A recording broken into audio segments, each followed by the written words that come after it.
Okay, so this integral exists,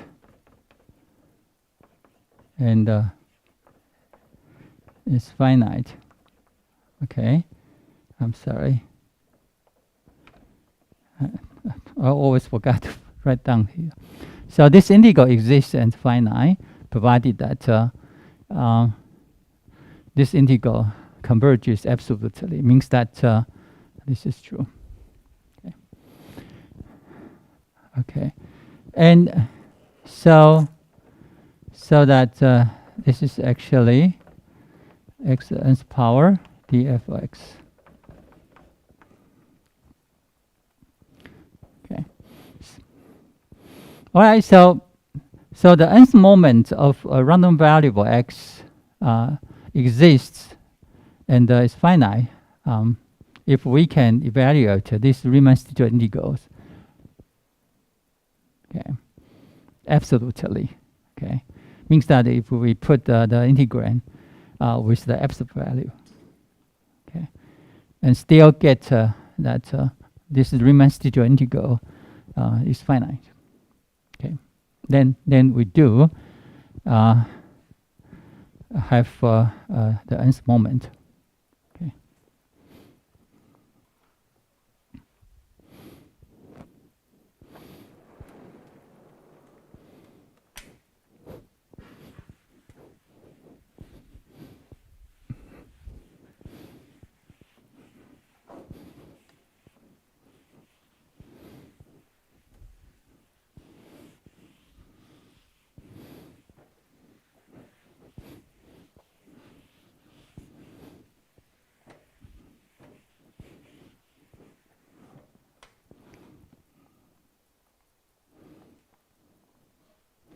Okay, and assume that x has finite expectation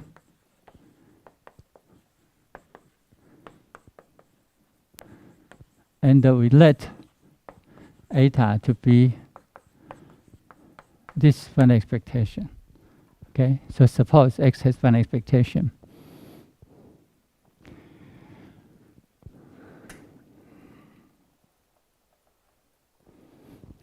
Okay, then the nth central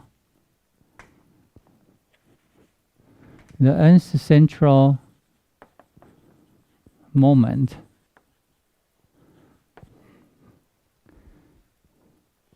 of x is defined as the expectation of x minus eta and raised to the nth power. Okay, and actually again this is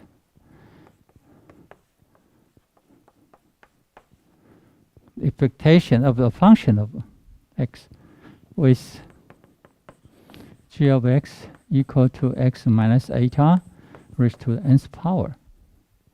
And again, this function is continuous, right? So this is a continuous function again. All right, and so the expectation can be evaluated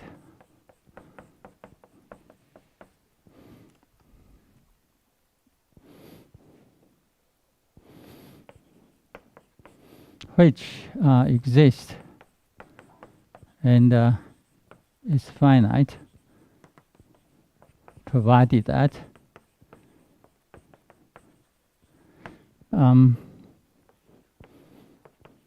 this Riemann studio integral converges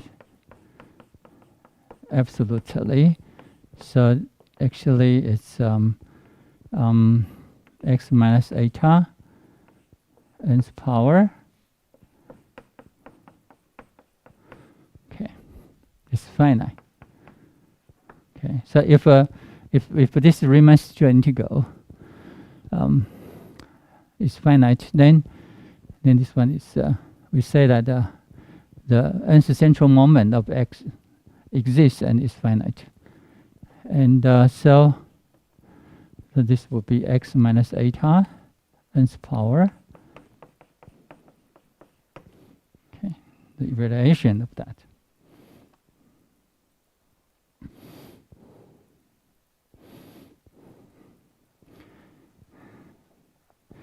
And the second central moment,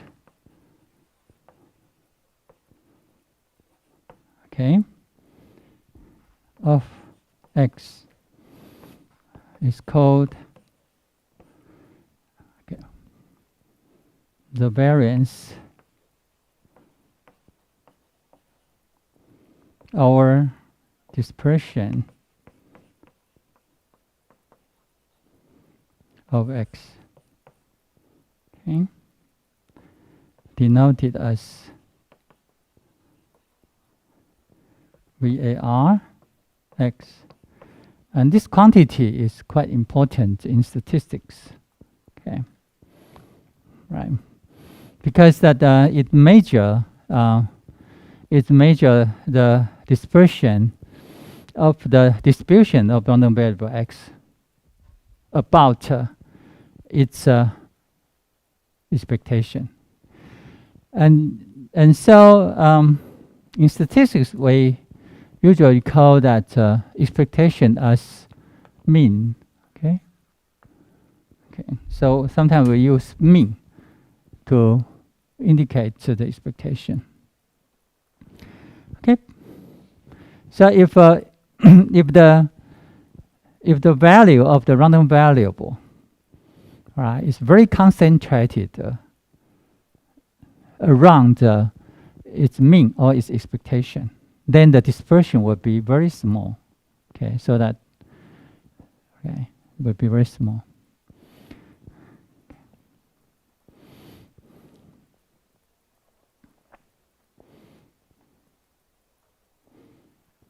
Okay,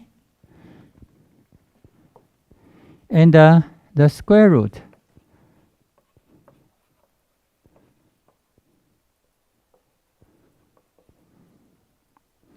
of the variance of x, okay, is called the standard deviation, denoted as xd of x of x. Okay. And the reason why we usually want to check the square root of the variance, because that if you compute the variance, you square the data, right? You square data because n is equal to 2.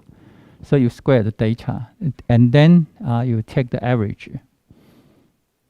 All right. So the dimension. So if the data is in meter, then the variance has unit, which is the meter square. Okay. So to have the same unit as the original data, then we can take the square root of the variance, so that we will have the same limit as the original data, same unit of measurement as the original data. So that is also indicated the dispersion of the random variable. So standard deviation as well as the variance, right? They have basically they indicate the same feature of the random variable, except that you are using different units of measurement. Okay.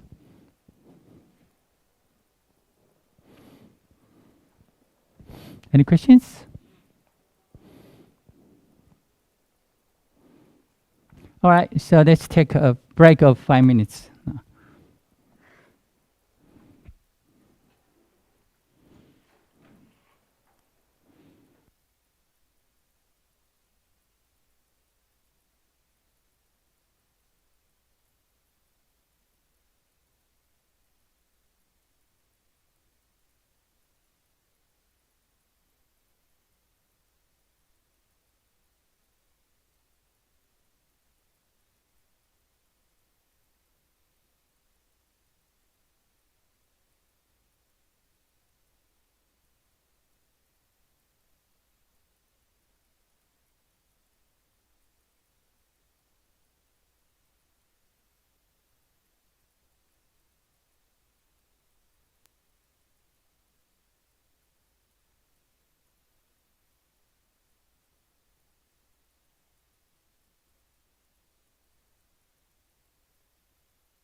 Okay, so we go back to our discussion. Um,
okay, so in section 5.3 up to 5.6, you have learned several types of useful probability density functions. A probability density function should have satisfy two properties. First of all, f of x, this function should be non-negative for all over the real line. The second thing is that the function f x is integrable over the whole real line, such that this improper integral is equal to 1. Okay? All right. So, and you have learned such as like uniform probability density functions. You learned normal probability density functions. You learn exponential probability density functions, gamma probability density functions, like gamma and like Weibo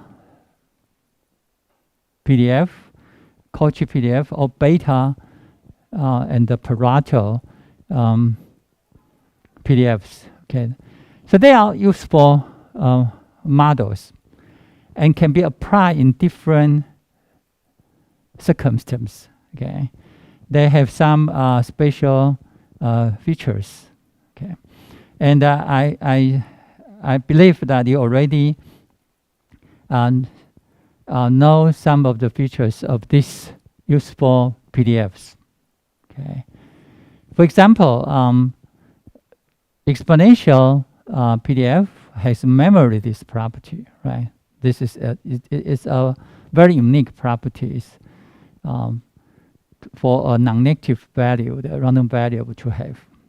Okay, right, and in terms of the normal probability density function, that is very useful, especially when we talk about the central limit theorem, that a lot of natural phenomena come up with the normal distribution. Okay, so because time limitations, I can't discuss each of them right now, but I hope in the later part of the semester, when we introduce some tools to investigate various random variables, then I will review some of them, okay, at that moment, if time permitted, okay. And so I would like to address the problem in the last section of chapter 5 about the distribution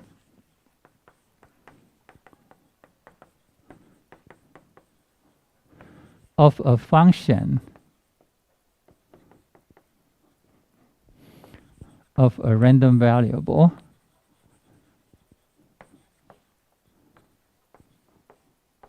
okay, right? So we want to know the distribution of a function of random variables. As you may have seen that most of the time, even though we deal with a function of a random variable like this one, okay, to compute some of the feature of the new random variable, for example, if the function is a power function, okay, and we want to know the nth power of x and want to know its expectation, we usually resort back to the distribution of the original random variable itself, right? So this is a common practice that we can always go back to our original random variables. But the question here is that we want to know the function of random variable, its distribution, its intrinsic distribution, right? And we would like to develop a method to compute the distribution of such a function, okay? So that some quantity related to this new random variable can be computed directly from its distribution. For example, it's CDF from if this is CDF or if it is absolutely continuous, then we want to find a PDF of this new random variable. Okay, so let's see how to do that. All right, so now we consider a random variable x. Okay, and we have suppose we have a function g of x which is piecewise continuous. Okay, real valued function.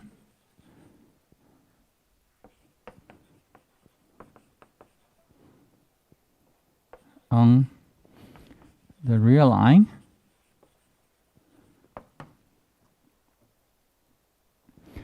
And we let so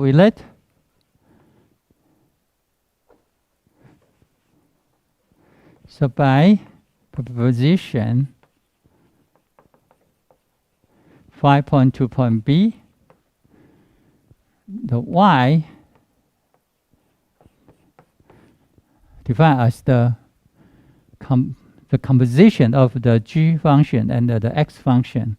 Remember, a random variable is a function on the sample space. So, okay, so this is y is a composition of g and x. So now y, and by this proposition, y is also a random variable. Okay, it's also a random variable.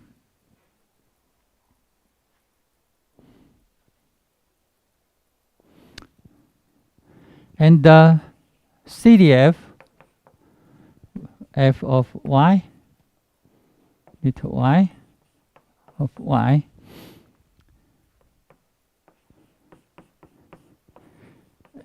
can be computed, okay, from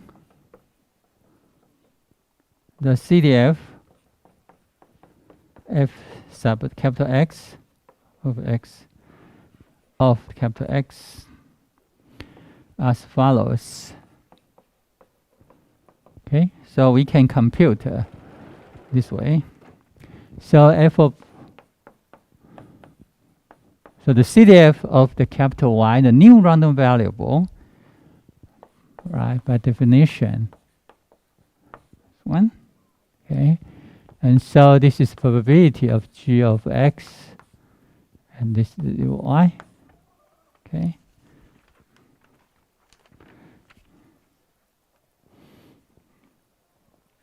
And by inverse mapping,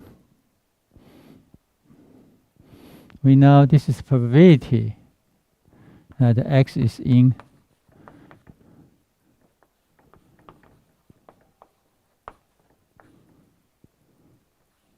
okay, right? So this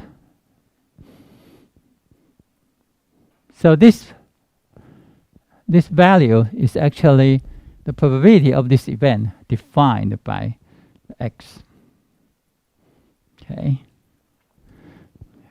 And as we know, we can compute such that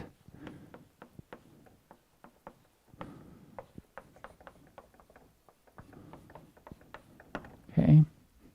So in terms of the Riemann residual integral, we actually integrate over a subset of X. So the subset of X is the subset such that G of X is less than or equal to D to Y. Okay.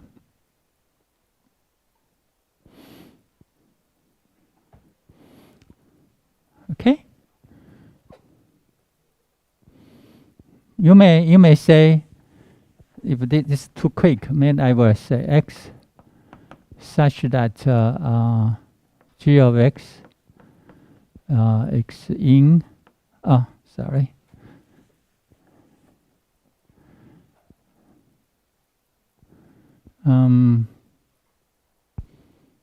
Yeah, I think that would be over the region. Okay, so this is G minus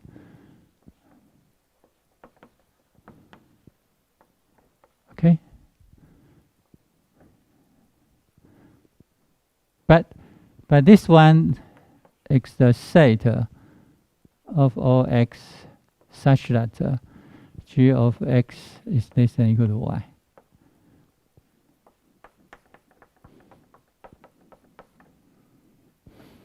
Okay.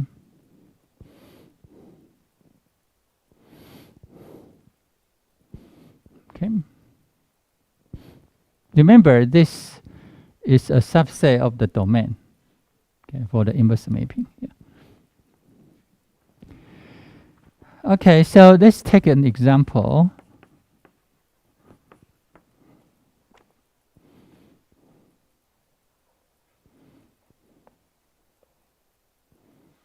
Suppose that X an absolutely continuous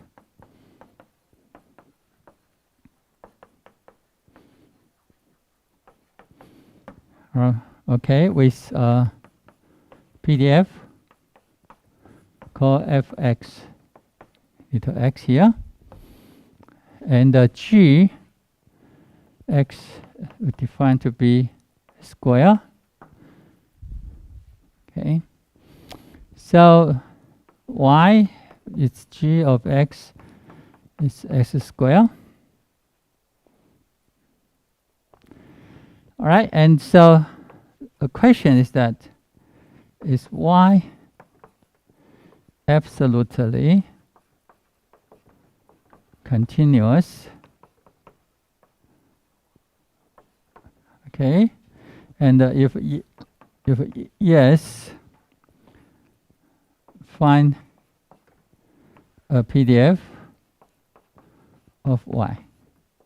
Okay, so it's a natural question, right?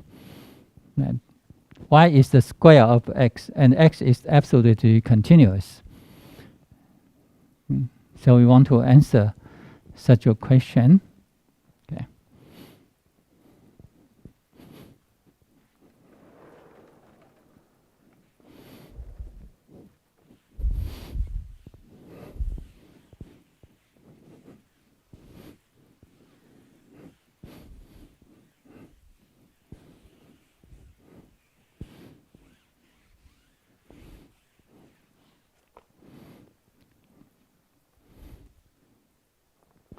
All right. From this, we know, sorry, we first note that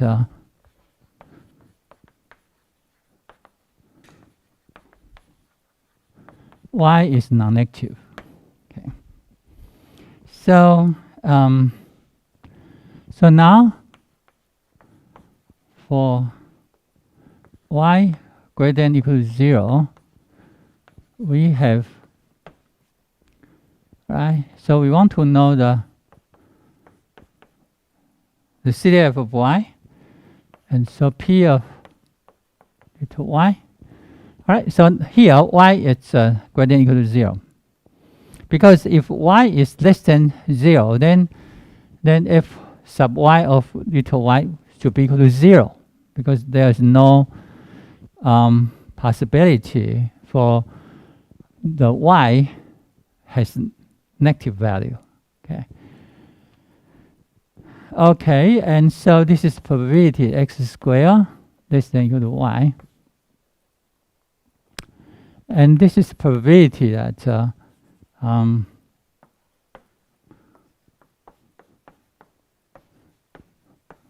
okay.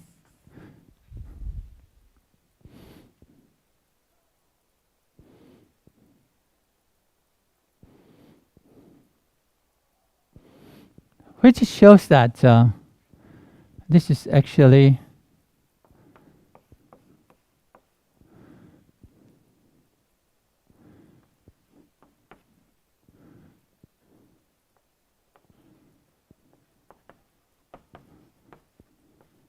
okay, x in here, and we look at but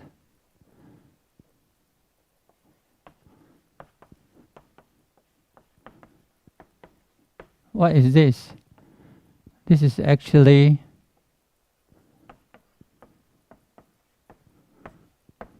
okay, because that this is the quadratic function. So y is equal to x squared. Okay. And the threshold here. Okay. So is that here? And the inverse mapping of this infinite interval where it becomes to be this one include the endpoint. Okay, so if this is y, now we have square root of y and the minus square root of y. Okay. All right, so the inverse mapping of the yellow part is the orange part here. Okay, the inverse mapping. Okay. All right. All right, so for this specific example, you know to do that. But if we are considering general a piecewise continuous function g of x, then you have to know, you have to write down this way. Okay. Okay. This is more abstract. This is more concrete because you have example here. But you should be able to argue, all right, in a general setting. Okay. So you maybe you will learn to be familiar with such kind of argument. Okay. All right. So this is a interval, right? And for this interval, we know that because we have a PDF, so we have PDF that so you have now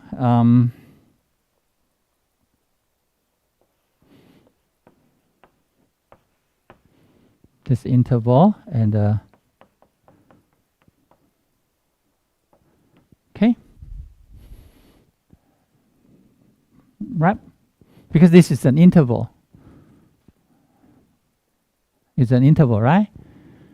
So, and so x in interval, the probability of x in an interval can be expressed by the integration of the PDF over this interval. Okay, that's the definition of PDF. Okay. So that is.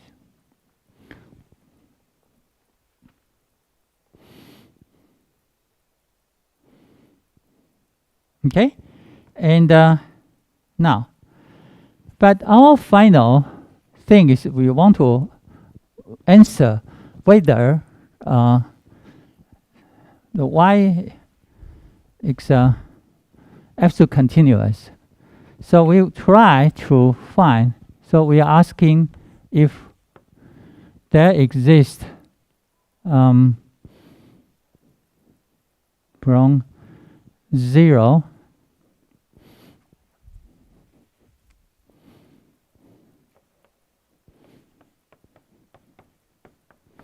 right? So we are asking if we have a PDF for capital Y such that this CDF can be written in this way. Okay. And we can guess that because Y is non-negative, so if there exists a PDF, then the value of the PDF for Y to be negative will be 0. Right? So we can conject. Okay? So from our understanding of the non-negativeness of Y. Okay, so we know that here. Right, so this is a question. But now we have an integral like this one. But the limiter is the square root of Y. It's not Y here, right? Okay? So we have to do some engineering on this integral. All right, so to do that, so that's why you need some technique you developed when you study calculus. Okay, one of them would be the change of variable. Okay, so first of all, we will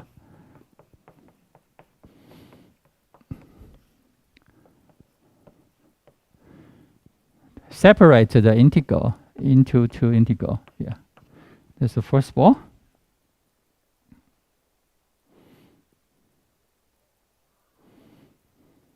Okay, and then we do the change of variable. So we will here we let x equal to square root of t. Okay. In here, so in this case, then d of x becomes to 1/2 square root of t and the dt. Okay. And so that if we do this change of variable, and so now we have dt. Okay. And when x equal to square root of y, so now this has become to t. And I'm sorry, become to y. And 0 is also already 0 here. And we have 2 t and f of x square root of t here. Now, but there is something you have to be careful, because the denominator cannot be 0. Okay, so that don't forget to put the plus sign. Means that the integration over some interval that which not include the endpoint 0. Okay, because if the endpoint is included, then you have 0 here, and we will get trouble. you know, and that is fine because that in here, if you deliberately say that, okay, I want to exclude the endpoint, that will not change this integral because you have dx. Okay, the integrator is x. Okay, so a point will not change anything. Okay, so that is better to use 0 plus.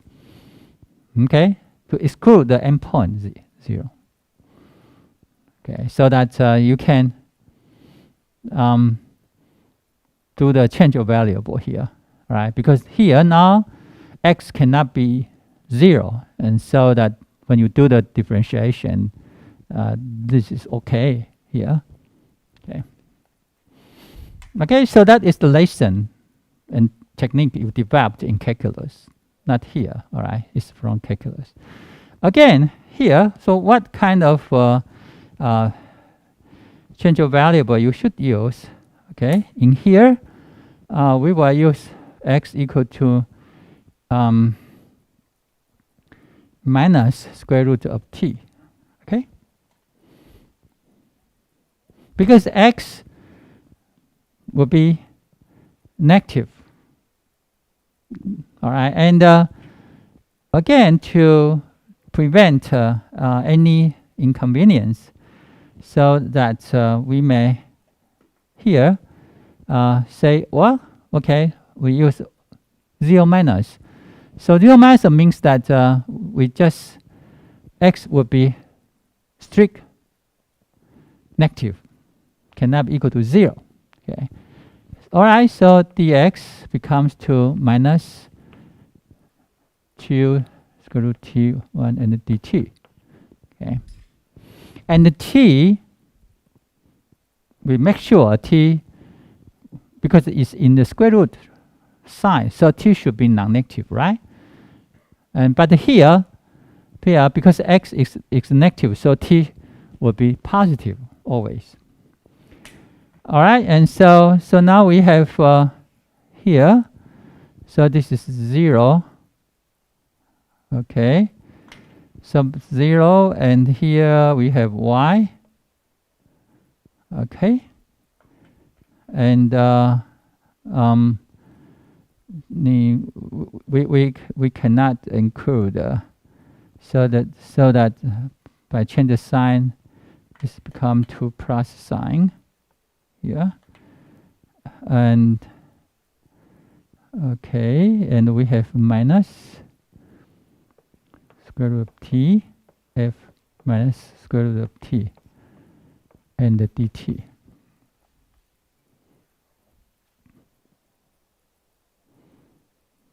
Okay.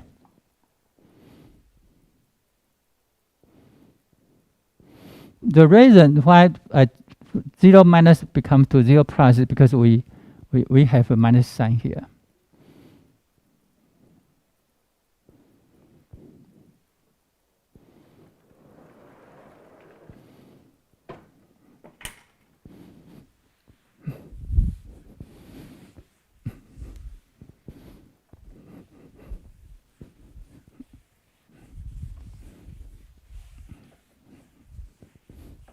Okay, so all right, and so now we can upside down.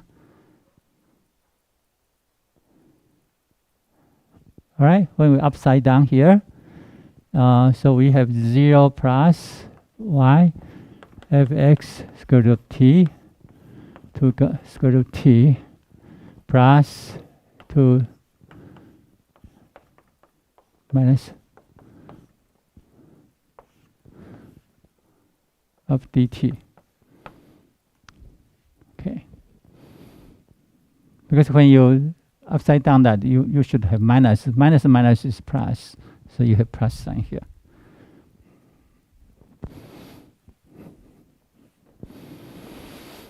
Okay. And so when you compare this one, so that y is absolutely continuous with a PDF f of y, which is equal to 0 if y is less than or equal to 0. And if y is greater than 0, then we have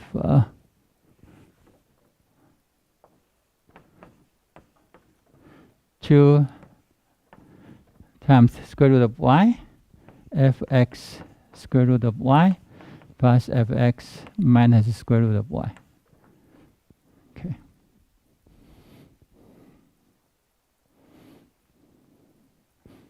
Okay. So we show that y is absolute continuous, and we find a PDF for random variable y. Okay.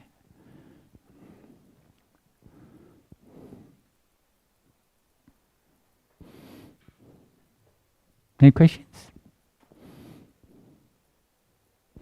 So the motivation for the change of variable is because we try our best, right, to find an integrand, and the integration namely would be should expressed by y. But in here, the integration namely is square root of y. Okay, so you have to do. So at this point, it gives you a hint that you should use the change of variable. Okay. Any questions? Okay, so such just an example, and we try to find a general theorem which will cover this example. Okay.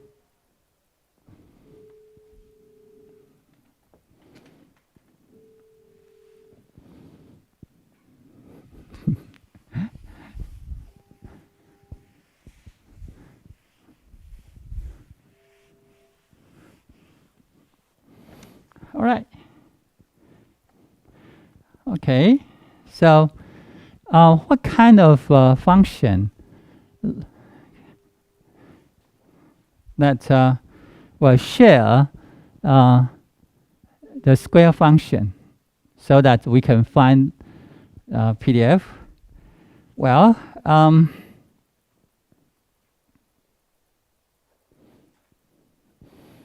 all right, so a real valued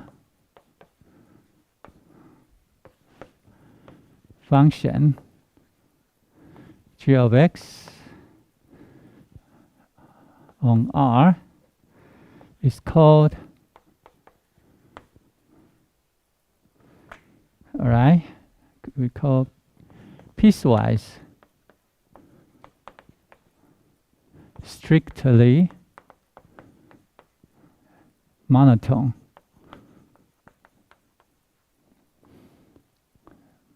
Can be increasing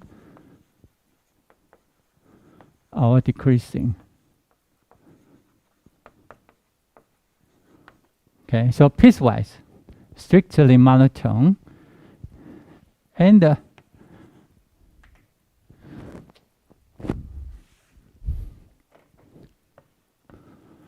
differentiable.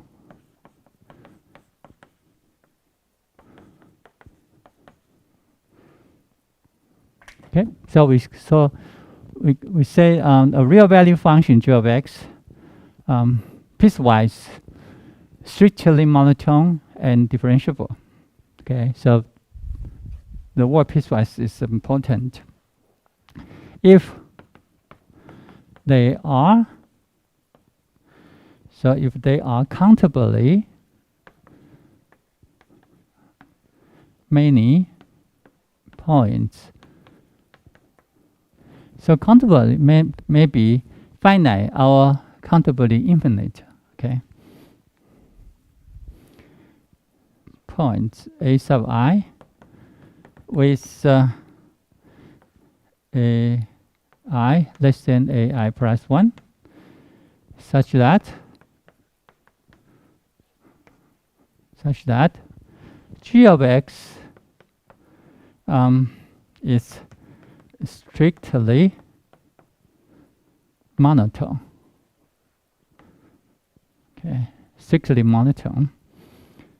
can be increasing or strictly decreasing, and differentiable on the open interval for all I. Okay.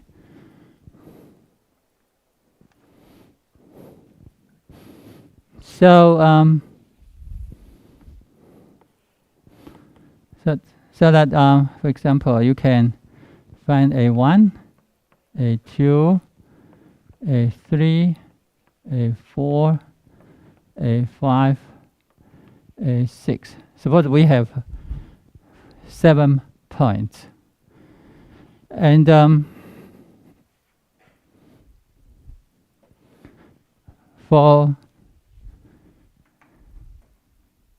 so it's possible that in this part we have so it's monotone. So it's monotone increasing and differentiable. Okay, and here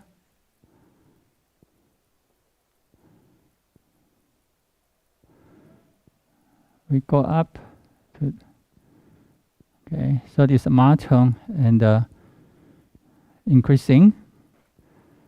All right.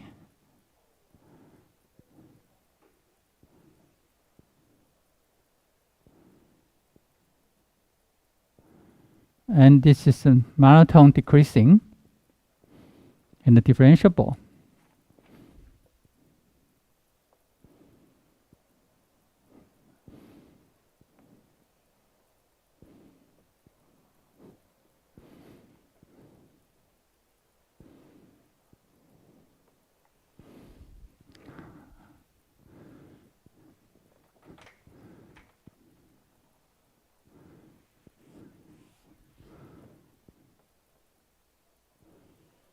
Okay, so that, and the value at this countable many point can be arbitrary. Say, for example, here, or maybe here, or there. Okay, or here, maybe here, etc. And this is g of x. So g of x is a piecewise, strictly monotone. Okay, and the differentiable in each open interval here. So you can see here.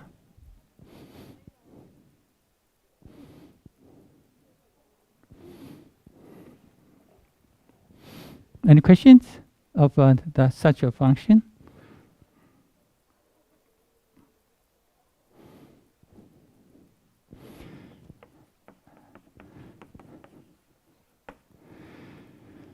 For each I, g prime x is either all positive or all negative. Okay. For example, in this part, because it's monotone increasing, so the the derivative of g of x here always non-negative. Okay, and actually, because it's strictly increasing, so should be positive everywhere in this open interval. Okay, and the same here in this open interval, g of x has derivative which is positive, always positive. And the derivative is always negative. The derivative always positive, always negative, always positive, always negative, etc. Okay, so that is the you can observe here. Okay, on the open interval. from AI to AI plus 1.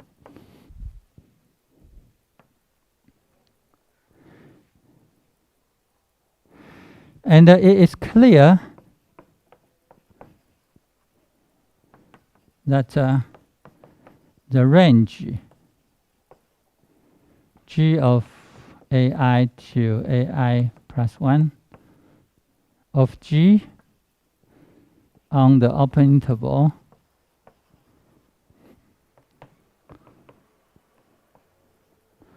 is also an open interval.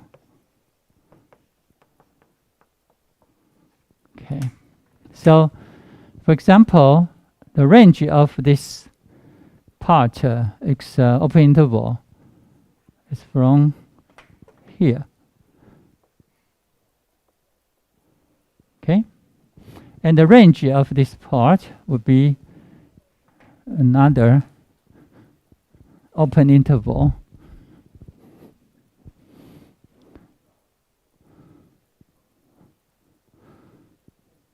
Okay.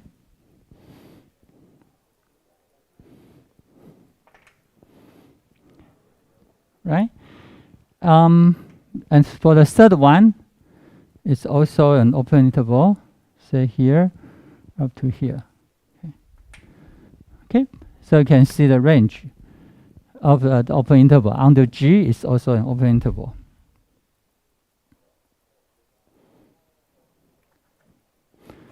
Now, one further thing.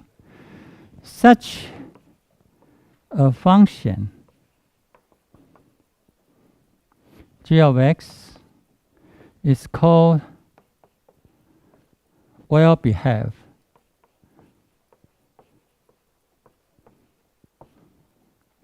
If any subcollection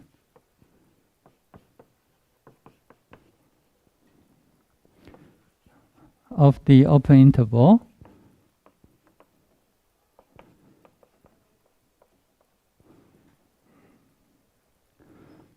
G of AI plus 1, okay, in the image has an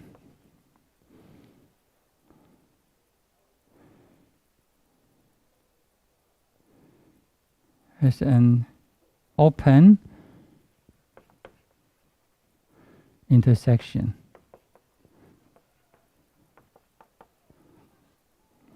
Okay.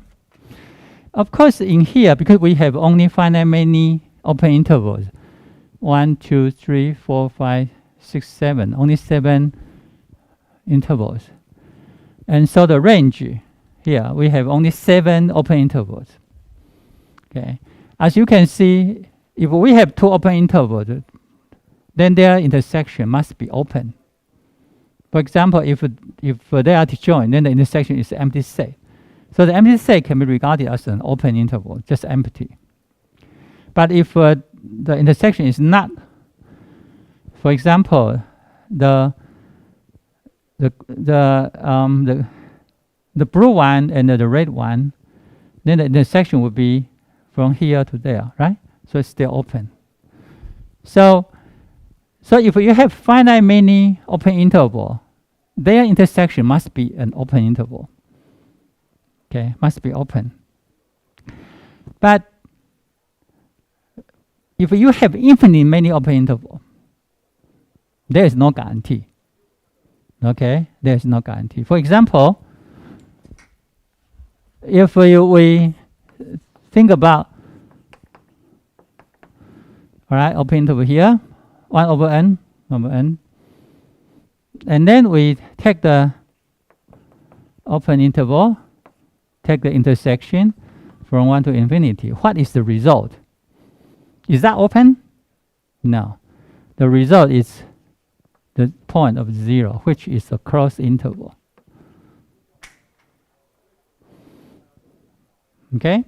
So if you have infinite many open interval, when you take the intersections, it can be a closed interval.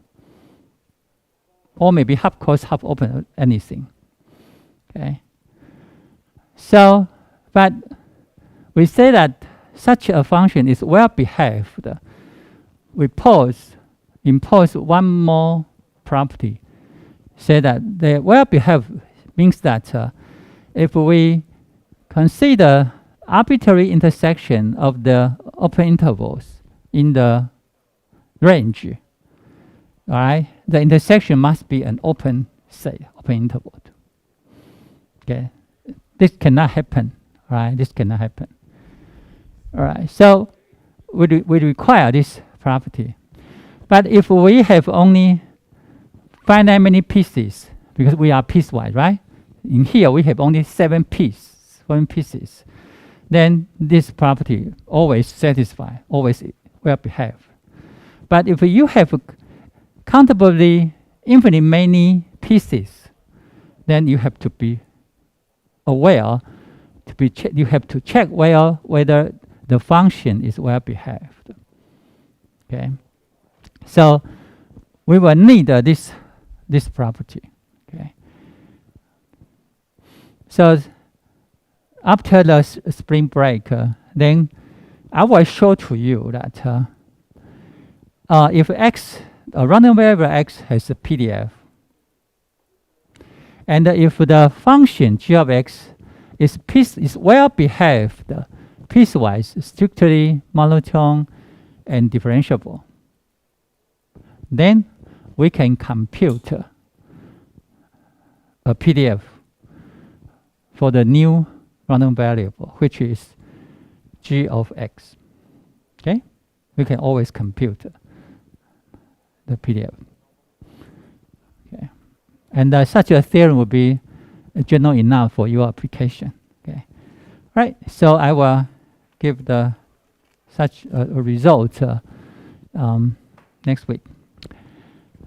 Okay, so next Monday is in the holiday, in the spring break, so we will have no quiz then.